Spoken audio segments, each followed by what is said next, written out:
Zee 24 Taas एक पाऊल पुढे। लिएंडर पेस आणि त्याचा चेक रिपब्लिकचा साथीदार राडेक स्टेपनिकनं अमेरिकन ओपनच्या फायनलमध्ये धडक मारली आहे। सेमीफायनलमध्ये या दोघांना बाय मिळालाय आणि त्यामुळेच त्यांचा फायनलचा मार्ग सुकर झाला। आता फायनलमध्ये त्यांना अमेरिकेच्या बॉब आणि माईक ब्रायन या अव्वल सीडेड जोडीच्या आव्हानाला सामोरं जावं लागणार आहे। भारताचा अव्वल टेनिसपटू लिएंडर पेसला आणखी एक ग्रँड स्लॅम जिंकण्याची नामी संधी आहे। पेस आणि त्याचा चेक रिपब्लिकचा साथीदार राडेक स्टेपनिकनं अमेरिकन ओपनच्या फायनलमध्ये आपला प्रवेश निश्चित केलाय। सेमीफायनलमध्ये या इंडो चेक जोडीला बाय मिळाला आणि त्यांचा फायनलचा प्रवेश अधिक सुखकर झाला।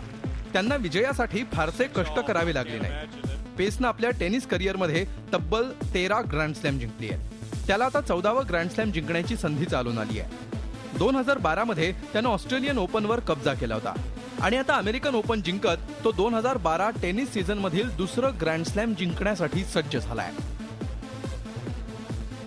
लिएंडर पेसनं आपल्या टेनिस कारकिर्दीमध्ये 2दा अमेरिकन ओपनचं अजिंक्यपद पटकावलंय। त्यानं 2006 मध्ये मार्टिन डॅमच्या साथीनं पहिल्यांदा अमेरिकन ओपनवर आपलं नाव कोरलं होतं। त्यानंतर 2009 मध्ये पेसनं लुकास लॉही बरोबर खेळत दुसऱ्यांदा अमेरिकन ओपन जिंकलं होतं। लिएंडर पेस आणि राडेक स्टेपनिकला अमेरिकेच्या अव्वल सीडेड ब्रायन ब्रदर्सचं आव्हान असणार आहे। ब्रायन ब्रदर्सचं आव्हान मोडीत काढण्यासाठी या दोघांना चांगलेच कष्ट करावे लागणार आहेत। त्यामुळे पेस आता आणखी एक ग्रँड स्लॅम जिंकण्यात यशस्वी ठरतो का ते पाहणं महत्त्वाचं ठरणार आहे। झी 24 ताससाठी ब्युरो रिपोर्ट, मुंबई। झी 24 तास एक पाऊल पुढे।